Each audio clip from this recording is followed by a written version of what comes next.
25년의 진짜 본 게임은 하반기입니다. 이 토지거래 허가 해제로 인해서 너무나도 단기간에 막 뜨겁게 역시 강남 또 해제되고 이제 뭐 갭투자 할 수 있고 그러면서 엄청난 펌프질을 하시는데 이게 이런 흐름이 단기적으로 좀 더 갈 수 있어요. 근데 중요한 건 이게 앞으로 그럼 2년, 3년, 4년 계속 올라갈 수 있는 이 뭔가의 모멘텀이 있냐라는 거죠. 전혀 아닌 겁니다. 강남이나 뭐 잠실 쪽에 아파트 못 파셨던 분들 이런 분들이 있다면 이분들에게 절호의 매도 기회를 저는 준 게 아닌가. 우리가 그런 얘기 있죠. 호재에 팔아라.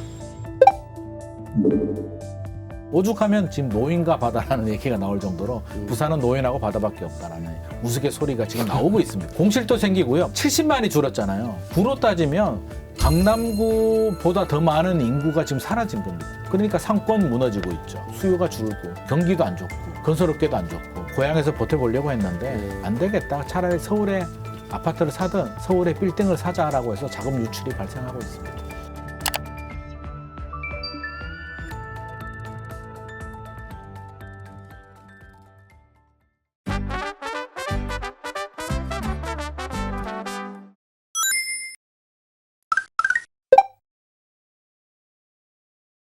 궁금한 거는 그런 거예요. 그러니까 이제 예를 들어서 서울, 우리는 이제 계속 서울 하고 있잖아요. 네. 뭐 그렇다고 하면 어떻게 살아가야 하는지를 좀 궁금해서. 일단 저는 그렇게 생각해요. 아니 꼭 강남 살 수 있는 사람이 사실 몇이나 되겠습니까? 그냥 남의 세상이에요. 그런 거 신경 쓰지 마십시오. 뭐하러 그런 거 신경 써요. 내가 내 자산에 맞는 규모에 맞춰서 무리하지 않는. 그리고 이게 저는 지금과 같은 시기에서는 즉 인구가 지금 감소하고 있잖아요. 이런 시기에서는 싸게 사는 게 저는 매우 중요하다고 생각해요. 부동산은 궁극적으로는 올라갈 겁니다. 왜? 계속 통화량이 증가하고 인구가 줄어든다 할지라도 통화량이 증가할 거기 때문에 통화량 증가분만큼은 인플레이션 해치를 할 수 있는 자산이에요, 부동산은. 근데 중요한 포인트는 뭐냐? 지금 2021년부터 인구가 감소하기 시작했는데요. 지금 한 4년 만에 인구 감소가 60만 명 이상 지금 감소가 됐거든요. 이 정도는요, 그냥 천안 도시예요. 천안만한 도시 하나가 지금 한 4년 사이에 없어진 겁니다.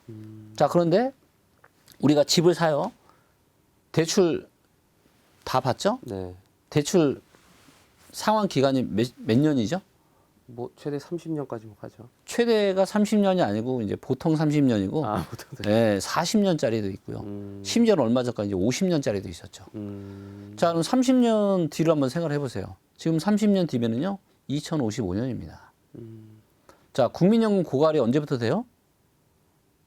아마 그 즈음, 그쵸? 그쵸, 2055년, 2060년, 네, 이 네. 즈음부터 국민연금 아예 한 푼도 못 받아요. 노후에 내가 받을 수 있는 지금 이제 노후이신 분들은 그래도 뭐 100이든 200이든 받으시는 평생 받는 돈이 있는데 네. 이제 없다고요, 이런 것도. 그리고 그때 가면 인구는 훨씬 더 줄어 있겠죠? 과연 부동산이 어떻게 되어 있을 것 같습니까?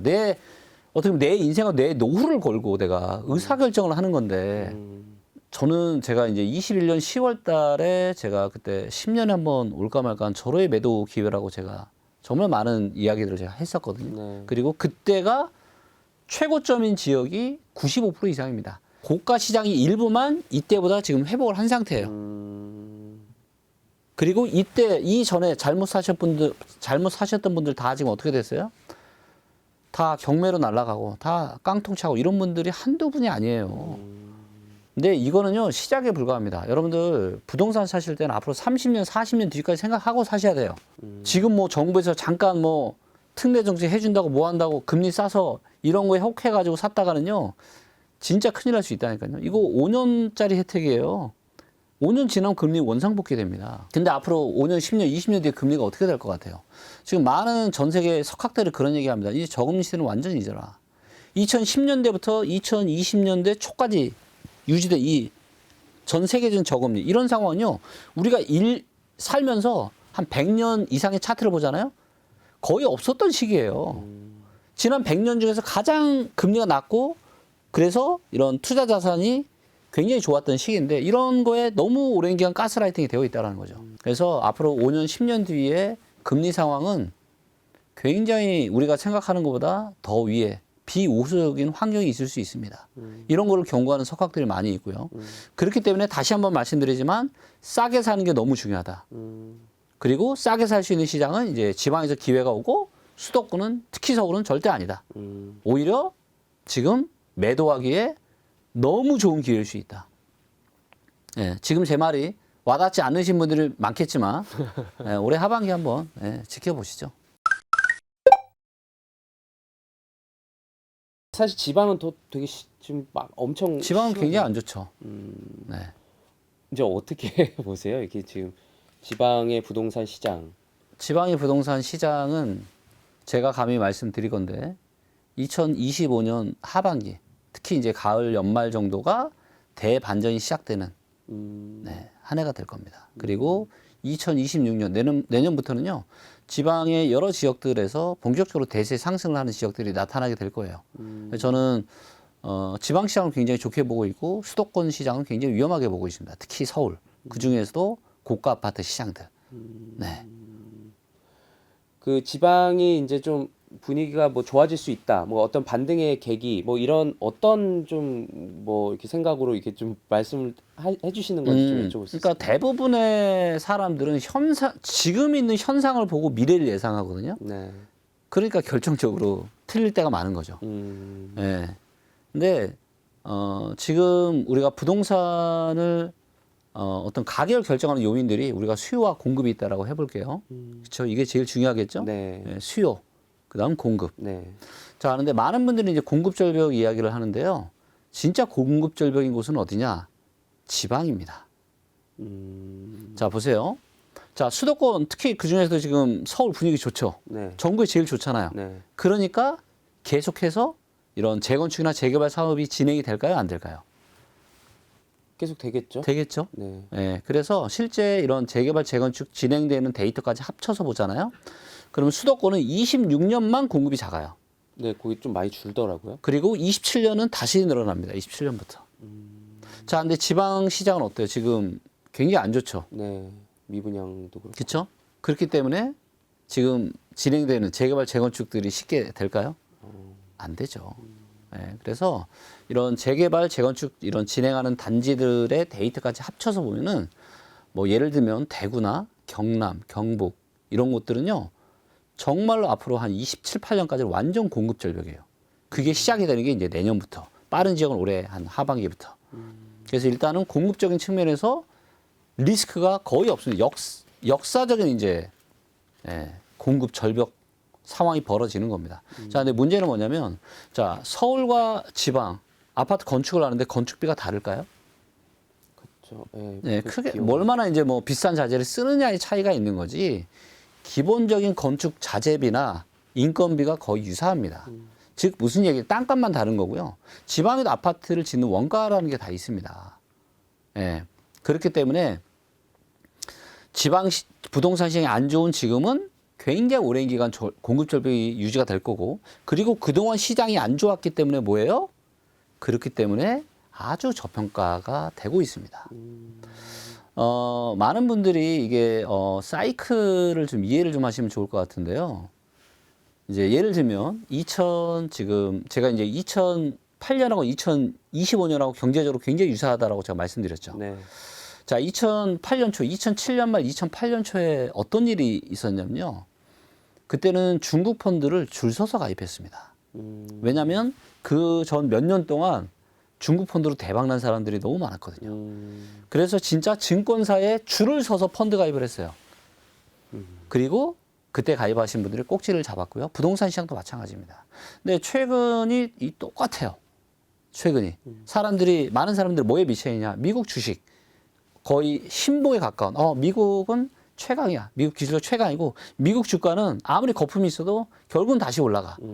이런 믿음들. 또 코인도 그와 비슷한 그런 맹목적인 믿음이 있는 것 같고요. 자, 이런 상황에 미국이 2007년 9월달, 2024년 9월달에도 B컵 금리 인하를 했습니다. 즉 B컵 금리 인하를 할 수밖에 없을 만큼 경제적인 상황이 굉장히 안 좋은 거예요. 그렇기 때문에 B컵 금리를 한 거고, 그리고 어떻게 되는 거예요? 거품이 쫙 빠졌죠. 네. 그래서 그때는 중국이 좋았고 최근에는 미국이 좋았지만 사이클이라는 모든 게 계속 오르기만 하는 자산이 없어요. 그래서 모든 투자의 고수들이 이야기하잖아요. 무릎 밑에 사서 얻기 위해서 팔아라. 즉 저평가될 때 사서 고평가될 때 팔아라예요. 예, 그런데 지금 부동산 시장을 보잖아요. 똑같습니다. 또. 예, 그냥 현상만 바라보고 지방은 안 좋고 서울이 좋으니까 서울은 계속 갈 거고 지방은 계속 안 좋아질 거야. 예, 이렇게 될지 한번 지켜보시죠. 저는 내년이 아마 지방 부동산 일부 모든 지역은 아니지만 일부 지역부터 본격적인 대세 상승을 하는 원년이 될 겁니다. 사실 뭐 저희는 이제 현상을 보고 이제 해석을 할 수밖에 없으니까 이제 말씀을 드리자면 사실 최근에는 좀 미분양, 네. 뭐 또 악성 미분양 네. 이게 이제 뭐 대구나 뭐 이런 지방을 중심으로 엄청 많이 늘어났다는 뉴스들을 많이 저희도 포함해서 많이 보도를 하고 있는데 이 미분양 문제는 어떻게 그러면 이제 말씀하신 대로라면 조금 이제 계속 해결이 되면서 미분양 문제를 해결하려고 이제 정부에서도 많은 노력들을 하고 있고 정책적인 이런 정책들도 조금씩 나오고 있어요. 그리고 바로 이런 부분들 때문에 저는 이제 지방 부동산 시장이 저는 좋아질 거라고 좀 보고 있고요. 지방 부동산 시장이 본격적으로 좋아지는 아까 이제 공급적인 측면을 제가 말씀드렸고 수요적인 측면이 굉장히 중요한데 현재 지방에 있는 그 수요만 가지고는 대세 상승이 쉽지 않아요. 그럼 어떤 수요를 불러일으켜 줘야 되냐? 투자 수요를 불러일으켜 줘야 됩니다. 그렇죠. 네, 지금까지 항상 그래왔어요 지방 시장. 그럼 투자 수요라는 건 뭐예요? 지금 취득세 중과로 묶여 있는 이거가 이제 풀어져야 된다라는 거죠. 그리고 저는 올해 하반기에 제가 상당한 충격이 올 가능성이 높다고 말씀드렸죠. 그리고 그 충격은 지방에도 똑같이 미칠 겁니다. 그럼 안 그래도 지금 안 좋은 지방 때문에 뭐 중공업 미분양을 취득하게 될 경우 양도소득세 면제나 뭐 취득세 중과 이런 거 없이 이런 것들이 다 이런 정책들이 계속 지금 영역이 커지고 있어요. 그리고 올해 지금 상반기 중에 지금 공시지가 2억 이하짜리는 지금 취득세 중과세 아예 없애겠다. 이런 지금 이런 것도 지금 네. 추진을 지금 하고 있고요. 네. 그래서 이런 정책적인 것들이 지방 안 좋으니까 살려야죠. 안 좋으니까 살려야 되지 않겠습니까? 네. 그리고 이런 패턴은 항상 있어 왔습니다. 시장이 안 좋을 때 부양 정책을 펼치고 이것들이 강도가 점점 세져요. 점점 세지고 그리고 투자자들이 본격적으로 들어올 수 있는 환경이 마련이 되고 그리고 안 좋았으니까 공급이 없고 그러면서 다시 또 몇 년 동안 대상선 이 패턴들이 나타났는데 이게 내년부터 나타나게 될 거다. 그래서 제가 꼭 말씀드리고 싶은 게 뭐냐면은 지금 뭐 서울만 좋고 지방은 너무 안 좋다. 뭐 이렇게 얘기하시는 분들 너무 많은데 그래서 지방에 계신 우리 아파트 소유하고 계신 분들 너무 걱정하지 마시고요. 내년부터 이제 대세 상승하는 지역들 많이 나오게 될 거니까 예, 힘내십시오. 네.